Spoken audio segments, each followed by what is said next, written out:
Islam abad ini dalam prisma pemikiran Gus Dur. Apa yang diterangkan tentang NU sebelumnya sebenarnya memiliki relevansi sangat tinggi bagi perkembangan Islam di Indonesia dalam abad ini. Pada saat permulaan kebangkitan kaum muslimin di Indonesia, dalam dasawarsa pertama dan kedua abad ini, para ulama yang di kemudian hari mendirikan NU telah bersepakat untuk menerima gerakan Islam sebagai wahana penyaluran aspirasi umat Islam, baik melalui Serikat Dagang Islam, SDI, maupun Serikat Islam, SI, beberapa tahun kemudian. Baik atau buruk, akibatnya bagi proses pembentukan bangsa Indonesia di kemudian hari, keputusan tersebut jelas memberikan dukungan karisma terhadap sebuah gagasan pengelompokan modern.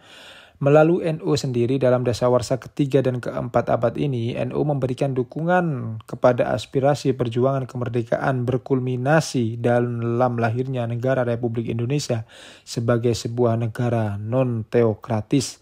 Melalui berbagai jenis pengalaman akhirnya pada saat ini NU merupakan salah satu wajah utama moderasi di lingkungan gerakan Islam di Indonesia. Sikapnya untuk memberikan tempat menentukan kepada Pancasila dalam kehidupan kita sebagai bangsa jelas sekali menunjukkan peranan moderasi seperti itu.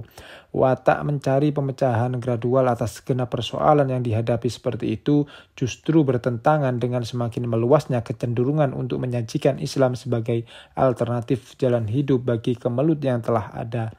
Militansi gerakan Islam sebagai alternatif ternyata tidak mampu menembus benteng kukuh dari sikap serba moderat yang dimiliki NU. Dengan tidak menutup mata terhadap adanya kelompok seperti itu di kalangan generasi muda NU sendiri, secara umum dapatlah dikatakan bahwa NU mampu bertahan terhadap gempuran Islam garis keras yang ditampilkan oleh kelompok-kelompok militan tersebut.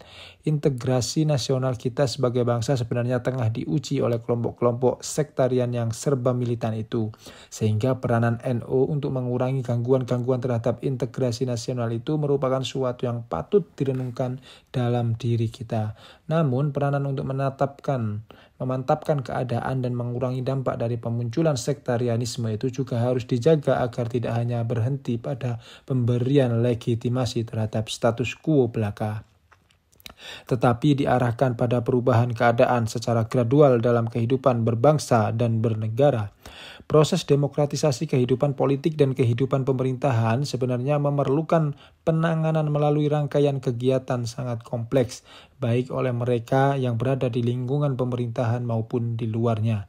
Adalah tidak bijaksana untuk mementingkan pandangan sektarian yang hanya mengutamakan kebenaran pihak sendiri belaka, walaupun itu berasal dari lingkungan gerakan Islam, dengan membahayakan proses integrasi nasional yang telah mencapai tahap kritis dalam konsolidasi dirinya.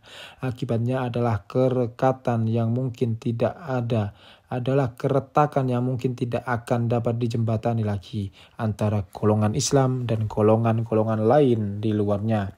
Peranan NU dalam hal ini harus diarahkan kepada penciptaan sebuah konsensus nasional yang baru tentang tempat Islam dalam kehidupan berbangsa dan bernegara, dimulai dengan penerimaan pihak Islam atas ideologi negara secara tuntas, seperti dibuktikan dengan penerimaan atas Pancasila sebagai satu-satunya asas dalam kehidupan organisasi kemasyarakatan.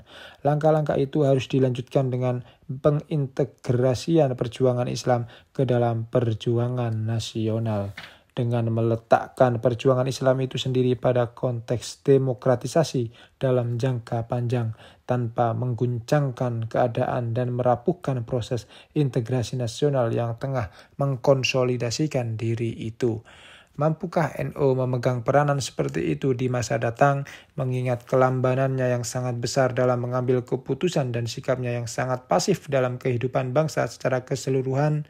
Tantangan ini mau tidak mau harus dijawab jika NU tidak ingin kehilangan relevansinya dirinya dalam kehidupan bangsa dalam jangka panjang. Ia memiliki cukup kekayaan kultural dan pengalaman politik yang sangat beragam. Untuk memulai kiprah seperti itu, ketidakmampuan menggunakan keduanya bagi kiprah tersebut dalam jangka panjang hanya akan membawa NU pada pinggiran sejarah dan berarti irrelevansi dirinya secara bertahap.